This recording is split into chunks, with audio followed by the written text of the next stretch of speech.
Good morning, folks. This is your daily update for Tuesday, 31st of March. March is almost over. It's been a long month, hasn't it? I mean, wow, it feels like about 6 months or so has passed by. April Fool's Day tomorrow. I wonder what kind of creative things we'll see from people online. Who knows? Look forward to that. Today, though, is a sad day actually for me personally. I'm doing my first funeral service since this lockdown has started. It's not a member of our church family as such. It's a local man whose family got in touch to see if I could do something. And of course I said yes. However, the whole thing is just really sad. The family have been told by kind of the powers that be that a maximum of 10 people can be present. And I've been told that I'm not allowed to go on longer than 10 minutes. And really, it's just not an ideal scenario.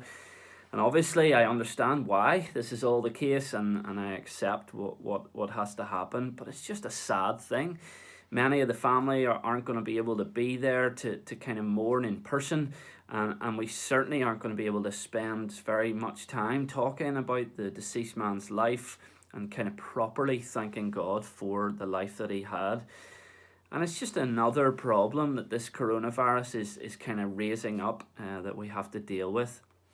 I've tried to reassure the family that once all this kind of settles down, maybe in a few months' time, we'll be able to do a proper, more meaningful service of Thanksgiving where all the family and all this person's friends can come along.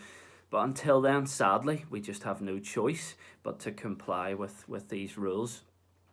So can I ask you, if you are someone who prays, then please could you pray for this man's family this morning in particular. Pray that, especially those who are unable to be there would be able to still mourn his passing despite not having a funeral to go to. So thank you very much. And folks, I really do hope and pray that you're all keeping well. I hope you're staying positive, trying to keep as active as you can each day.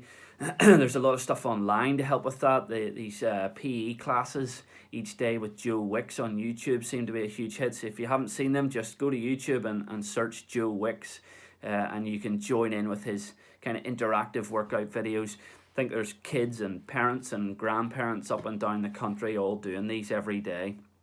So important to keep our bodies active, helps physically but also then mentally as well. I'm going to do a bit of a shorter video this morning as I need to run off here and just go through a few things before I go up to the cemetery. I want to finish really by reading from Lamentations chapter 3. Lamentations is a small book. It's sort of tucked away in the middle of the Old Testament. It's kind of flanked either side by the weighty tombs of Jeremiah and Ezekiel.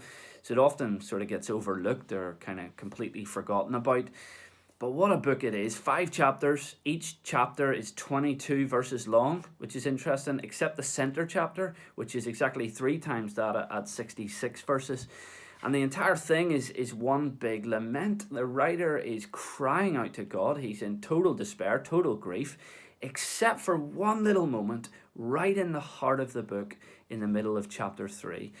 And it's as if he's been kind of wandering around like a darkened, blacked out forest. So he's struggling, he's fearful for what lies ahead, he's unable to see, surrounded by terror. And all of a sudden he comes to like a bright clearing in the trees. Sunlight shines around him. He can feel perhaps the warmth of the sun upon him. And let me just read what he writes. I remember my affliction and my wandering, the bitterness and the gall. I well remember them, and my soul is downcast within me. Yet this I call to mind, and therefore I have hope. Because of the Lord's great love, we are not consumed, for his compassions never fail. They are new every morning. Great is your faithfulness.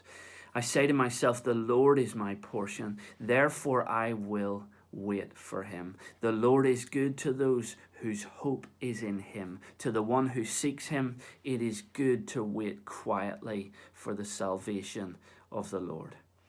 Folks, may the Lord be with you today and remind you of his goodness and his love. Be blessed.